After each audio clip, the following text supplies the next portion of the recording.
MFA updates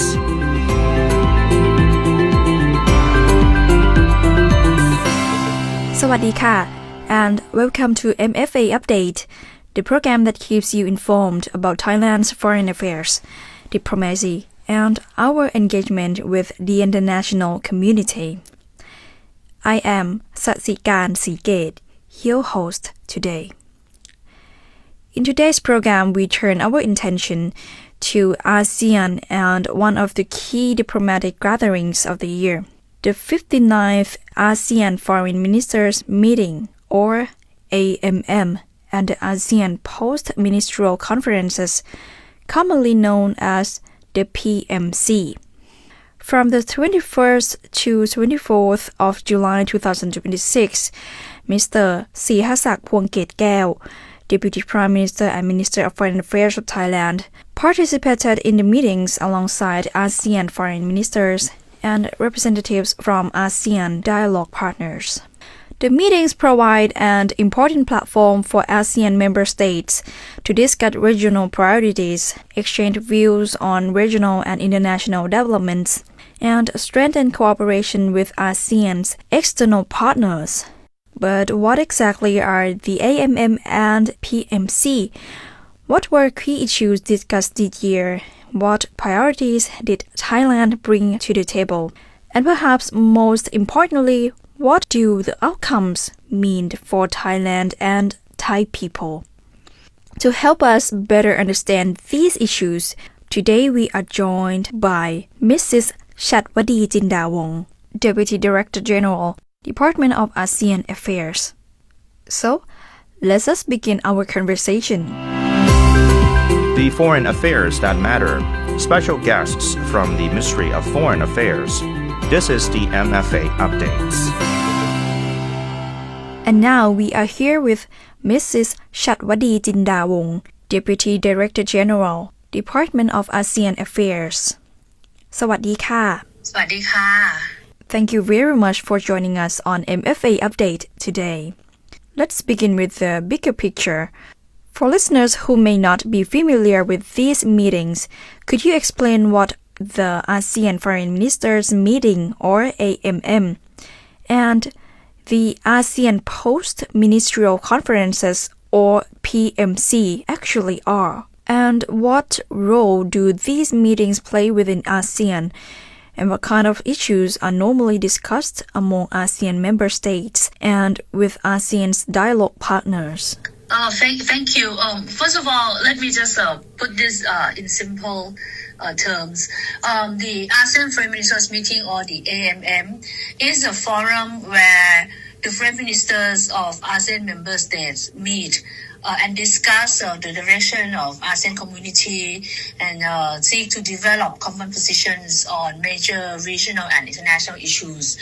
And this is also at the same time provide an opportunity for ASEAN to engage its external partners, in this case, in dialogue partners during the PMCs. For example, we met with China, Japan, Republic of Korea, the US, India, Australia, New Zealand, the EU, Canada, Russia, and United Kingdom. And these meetings are also designed for us, ASEAN, to exchange views on regional and global developments and also to advance practical cooperation in areas of mutual interest. So the AMM PMC is actually not a forum that handles one or two specific issues, but they are broad ministerial level platforms that participants can discuss issues on peace and security, trade and investment, or other areas like food and energy security, digital transformation, climate change, connectivity, and also our efforts to combat transnational challenges like online scams and cyber crimes. And among those outcomes, were there any particular agreements, initiatives, or areas of cooperation that we should keep an eye on moving forward? I like to group the discussions into four major areas. First, geopolitical and international security developments, and the ASEAN foreign ministers, had the opportunity to exchange views on rapidly evolving international environment, particularly in the context of situation and developments in the Middle East, and the implications they have on ASEAN, whether it is security, trade, supply chains, or trade routes. And I think it's not just ASEAN member states, but also other external partners that we met. They all emphasize on importance of peaceful settlement of disputes based on international law, and also the importance of freedom of navigation. And I think if all the countries, at the MPMC focus on how we can work together to mitigate the impacts from the situation in the Middle East. Second is on economic resilience, because of the continuing instability in the Middle East. I think we all agree that it has highlighted the vulnerability of energy supplies, trade routes, food security, arising from the issues of fertilizer supplies and global supply chains, and that's why ASEAN place greater emphasis on economic resilience, diversification, and stronger partnerships. This we believe will help us promote energy and food security in the long run. And the third area is practical cooperation in other areas. We focus quite a lot on practical cooperation in digital economy, on AI, cybersecurity, energy transition, trade and investment, combating online scams, and people-to-people connectivity, and these are all the areas that ASEAN put a lot of emphasis when we discuss with our dialogue partners. And the fourth issue, which is very important to ASEAN, is the situation in Myanmar, because Myanmar remained an integral part of ASEAN, and addressing the situation in Myanmar has been and will be a major priority for ASEAN. And I think, of course, ASEAN reaffirmed that the 5-point consensus remains the main reference framework for addressing the situation. But the ASEAN foreign ministers also discussed ways to make progress on implementation of the 5-point consensus, and how we can create conditions for progress, how we can achieve demonstrable and measurable progress, so that we can have a constructive engagement with Myanmar, and that is why Deputy Prime Minister and Foreign Minister Sihasak has advocated for a calibrated re-engagement approach. But the details of this approach, or the details of how we going to make further progress on the ground, it will be further discussed, and we hope to have some outcome before the ASEAN summit in November. And lastly, ASEAN has admitted Turkey as a new dialogue partner, and we also admitted Germany and Qatar as our new sectoral dialogue partners. And this expansion of our external relations reflect the relevance and strategic importance that countries outside our region still see in us. Now I would like to turn specifically to Thailand's role. As a founding member of ASEAN, Thailand has long played an active role in promoting regional cooperation and strengthening ASEAN's engagement with the wider international community. During this year's meeting, what positions or priorities did Thailand particularly seek to advance? And were there any specific issues that Thailand wanted to see receive greater attention from ASEAN and its dialogue partners?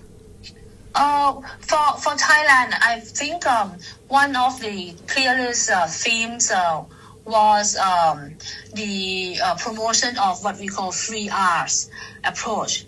The 3Rs are regionalism, resilience, and relevance. Especially, in the rapidly evolving geopolitical landscape, and where multilateralism is being contested. Regionalism remains very important approach for ASEAN because ASEAN will need to deepen our integration, work more closely with each other so that we can address global and regional challenges more effectively. And second, resilience means strengthening ASEAN's capacity to withstand external shocks, particularly, as reflected in the situation from the Middle East. Food and energy security, economic stability, supply chains, and also our ability to address emerging security threats like online scam. And relevance means ensuring that ASEAN remains an active and constructive player in the global arena, being able to contribute to regional and international peace, security, and prosperity. And at the same time, relevance also means ensuring that ASEAN cooperation delivers practical benefits and response to issues that directly affects our people.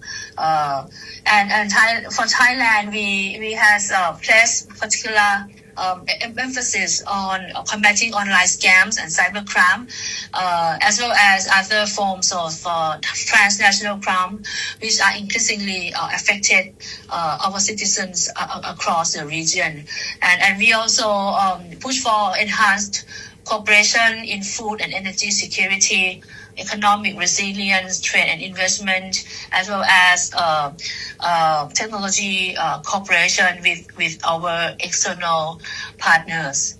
And so these are the key themes and the issues that we have advocated at the MPMC. We've talked about diplomacy, regional cooperation, and Thailand's role within ASEAN. But for many of listeners, there is another important question.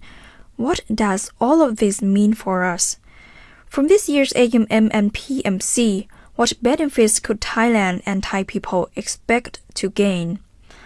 Could the outcomes, for example, translate into greater economic opportunities, stronger regional stability, better connectivity, or other forms of cooperation that have a more direct impact on people's everyday lives? Well, I would say that the benefits probably are not immediate after the meeting.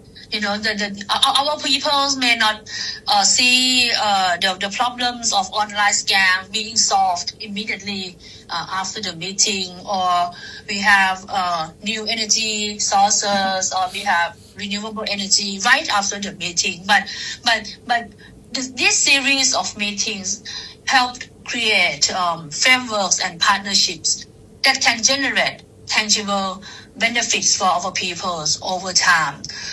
For example, on security, ASEAN cooperation with dialogue partners in combating transnational crimes, particularly online scams and cybercrime, can strengthen the regional mechanisms for preventing and disrupting criminal networks that operate across borders. The fact that Thailand has worked with ASEAN member states and external partners will help us solve the problem more effectively, even though it's not overnight. And second, on food and energy security at a time when geopolitical conflicts can affect energy prices, transport costs, and supply chains. Stronger regional partnerships give Thailand more options and greater resilience against external shocks. And third, on trade and investment opportunities. Even though trade are under our Ministry of Commerce portfolio, but political impetus is also important. So that's why we also discuss trade and investment opportunity, and this will help our colleagues in the economic sector, to push forward for example, FTA.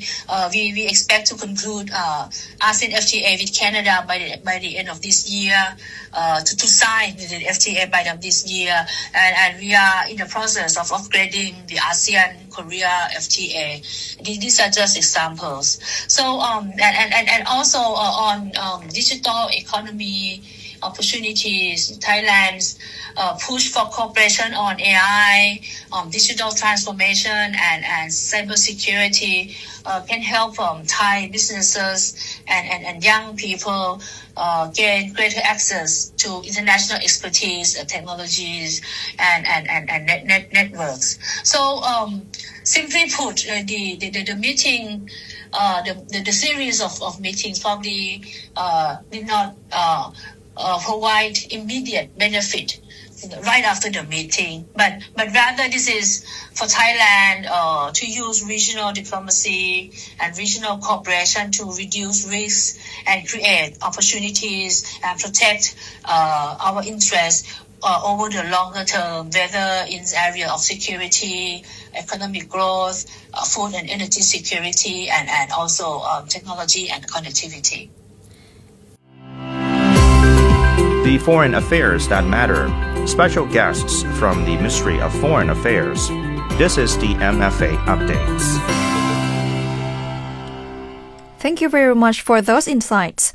Our conversation today shows us the ASEAN Foreign Ministers meeting and ASEAN post-ministerial conferences are much more than diplomatic meetings behind closed doors.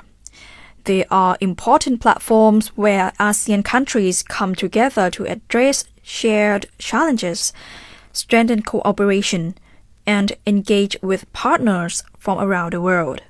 For Thailand, this meeting also provides an opportunity to advance our national interest while contributing to peace, stability, prosperity, and cooperation across the region. And while diplomacy often happens at the negotiating table, its outcomes can reach far beyond meeting room, influencing regional stability, economic opportunities, connectivity, and ultimately the lives of people across ASEAN. And with that, we've come to the end of today's MFA update. Our sincere thanks to Mrs. Chatvadee Chindawongse, Deputy Director General of Department of ASEAN Affairs, for joining us today and sharing valuable insights into the 59th ASEAN Foreign Minister meeting and the ASEAN post-ministerial conferences. And to everyone listening, thank you very much for joining us. I am Sasikan Seagate, and you've been listening to MFA Update here on Radio Thailand FM 88. Until next time, take care and สวัสดีค่ะ MFA updates.